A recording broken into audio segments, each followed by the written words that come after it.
So today I want to talk about something super essential for your life. Yes, you who is watching this right now. I've got Pheoby here behind the flowers hanging out with me, and I want to talk about this because it's so essential. Are you ready, Pheoby? All right, let's do this. So many of you are asking me, Anna, how do I know how to live my ultimate life?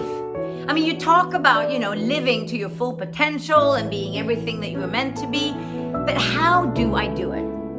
Now, today I'm going to explain to you 3 things that you can start doing today that's going to help you to get closer to that person who lives the ultimate life that you want. Are you ready, Pheoby? Are you ready? All right. Number 1, if you want to be completely happy, you've got to start to learn how to say no. At least once a day, you need to practice the skill of saying no, because most people have no idea how to say no because they are people pleasers. So you say yes even though you might not want to, and you think, yeah, it's not a big deal. I just said yes to that thing. It's not a big deal.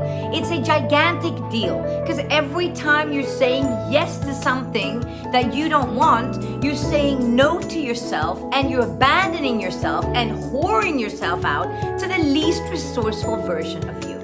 Now, how do you ever expect to be happy if that's how you live your life?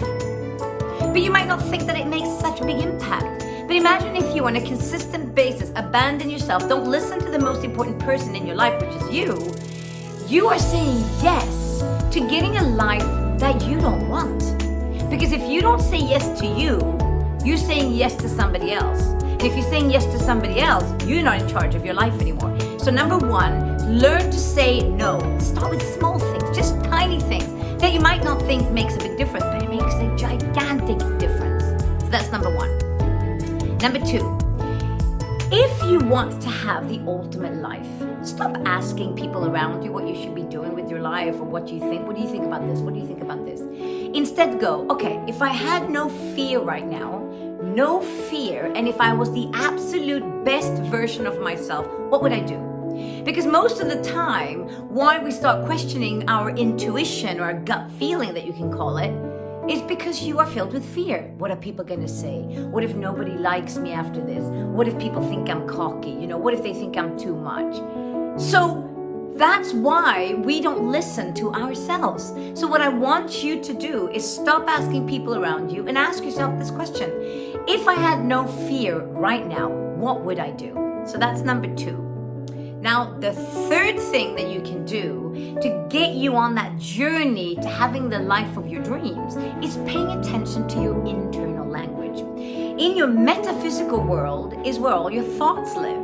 Now, the thoughts are the language of the mind, and the feelings are the language of the heart. When you think something, you feel something. Then you feel something and you think something. So it's an internal ecosystem. Now, most people have an internal ecosystem of garbage.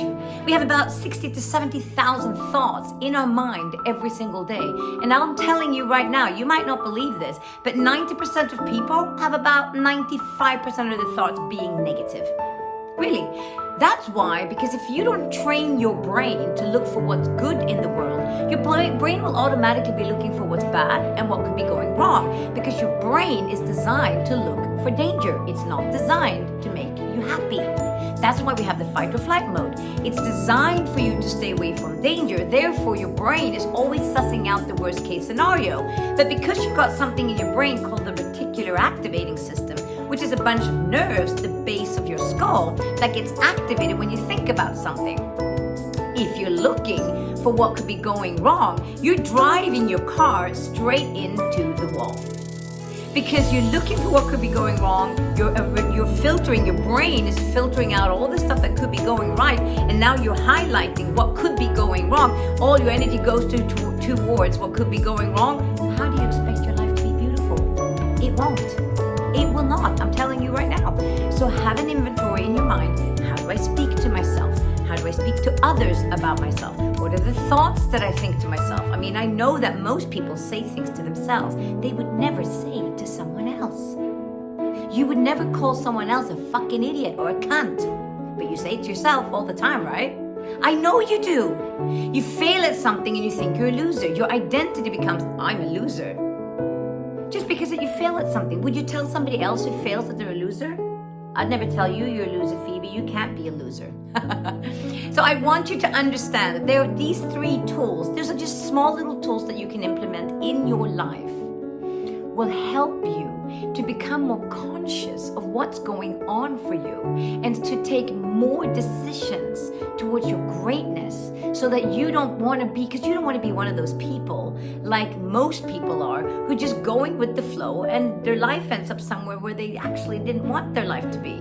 Do you want to be on your deathbed and regret not taking charge of your life? I know you don't. So take this chance right now. Implement these 3 little skills that I've just shared with you and watch your consciousness changing. Are we done, Phoebe? Do you think we're done? I think we're done. Have a magnificent day.